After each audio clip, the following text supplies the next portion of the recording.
नमस्कार, स्वागत है आपका मेरी दुनिया में। कैसे हैं आप लोग? आशा करती हूँ बिल्कुल ठीक होंगे और मैं भी बिल्कुल ठीक हूँ।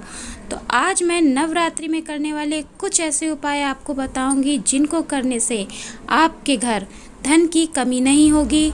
हर एक सुख सुविधा से आप संपन्न होते चले जाएंगे, धन के रास्ते खुलते चले जाएंगे। अगर आप बीमारियों से जूझ रहे हैं तो उससे भी आपको आराम मिल जाएगा। माँ आपकी हर एक चीज़ से रक्षा करेंगी, हर एक कष्टों से आपको मुक्ति दिलाएंगी और आपकी हर एक मनोकामना पूर्ण होगी। तो चलिए जानते हैं कि आपको क्या क्या उपाय करने हैं इस नवरात्रि में। तो इससे पहले अभी तक अगर आपने मेरे चैनल को सब्सक्राइब नहीं किया है तो नीचे दिए गए सब्सक्राइब बटन को हिट कर दें, बेल आइकन को दबा दें, ऑल में क्लिक कर दें, जिससे मेरे वीडियो के सारे नोटिफिकेशन आपको मिलते रहें। तो चलिए शुरू करते हैं। अगर आप माता के 108 नामों का जाप करते हैं, जैसे कि माता के 108 नाम दुर्गा सप्तशती में दिए हुए हैं, तो आप उससे पढ़कर माता के 108 नामों का 3 बार जाप करिए और इसके बाद आपको इन्हीं 108 नामों से हवन करना है और ये हवन आपको पूरे 9 दिन करना है।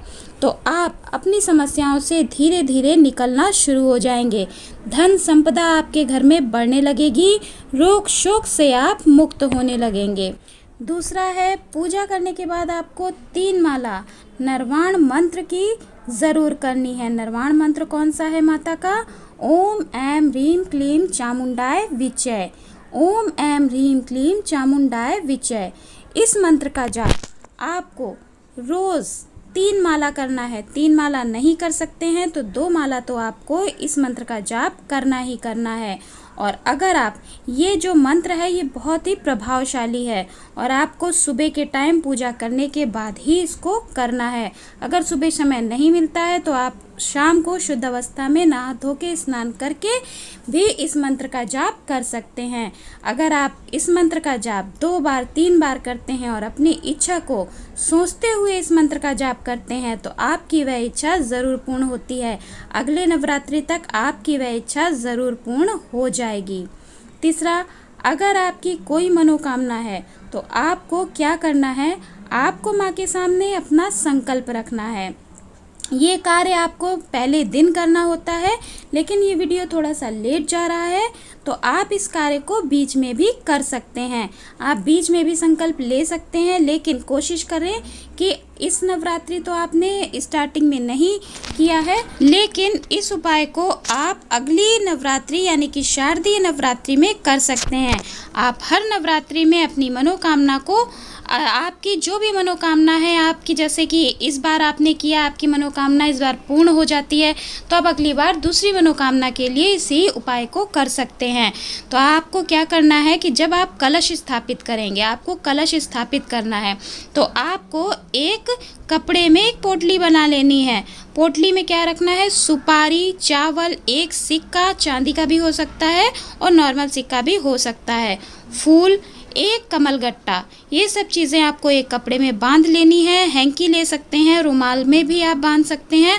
तो लाल रंग का कपड़ा या लाल रंग की ही रुमाल लेनी है, उसमें बांध दीजिए और बांध कर जब आप कलश की स्थापना करें तो जब आप कलश में मौली लपेटते हैं, पहले आप कलश में मतलब कलश के नारियल में आप मौली लपेटते हैं। पहले नारियल में आप एक चुनरी लगाते हैं, स्वास्तिक बनाते हैं, उसके बाद आप मौली 3 बार लपेटते हैं। तो जब आप मौली लपेटते हैं तब आपको अपना संकल्प मन ही मन माता रानी से बोलना है और उसको कलश को स्थापित कर देना है नारियल के साथ और अपने संकल्प को माता रानी के सामने, जो आपने पोटली बनाई है वो आपका संकल्प है, उसको माता रानी के सामने छोड़ देना है।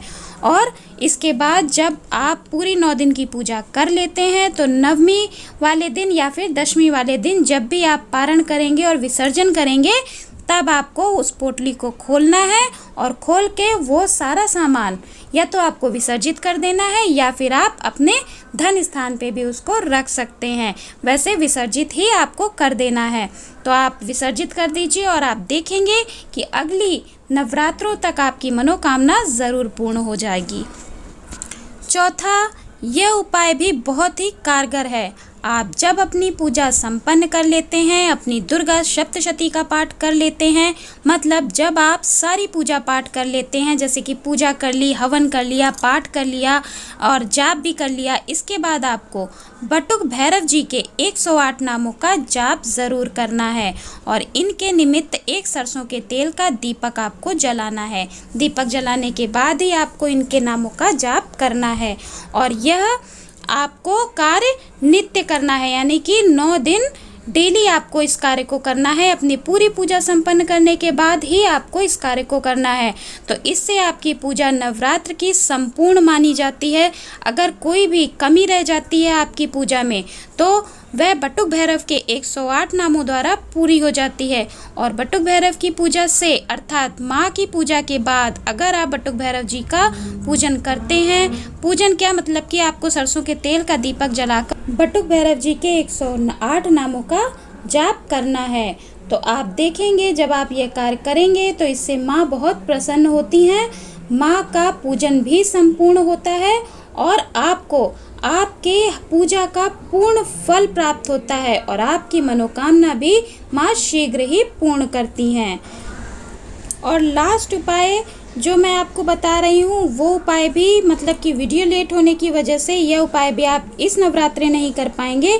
आप अगले नवरात्रे इस उपाय को अवश्य कीजिएगा, यानी कि हर एक नवरात्रे में आपको इस उपाय को करना चाहिए।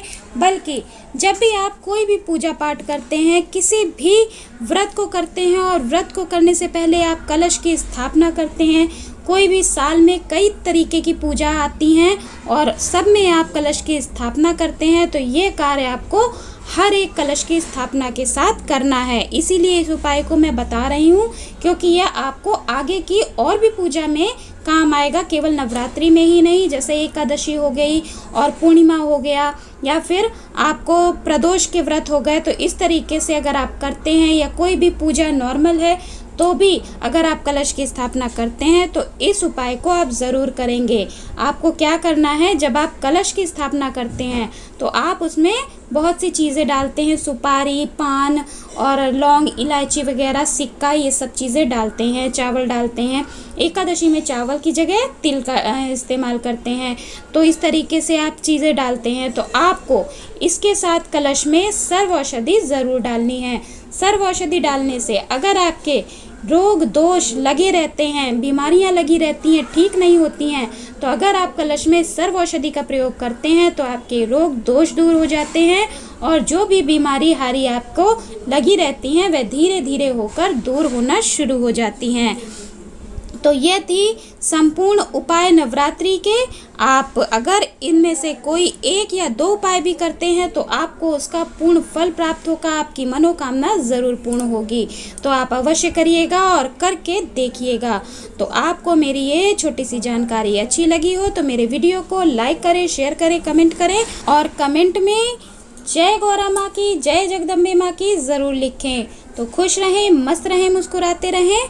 राधे राधे, हरे कृष्णा।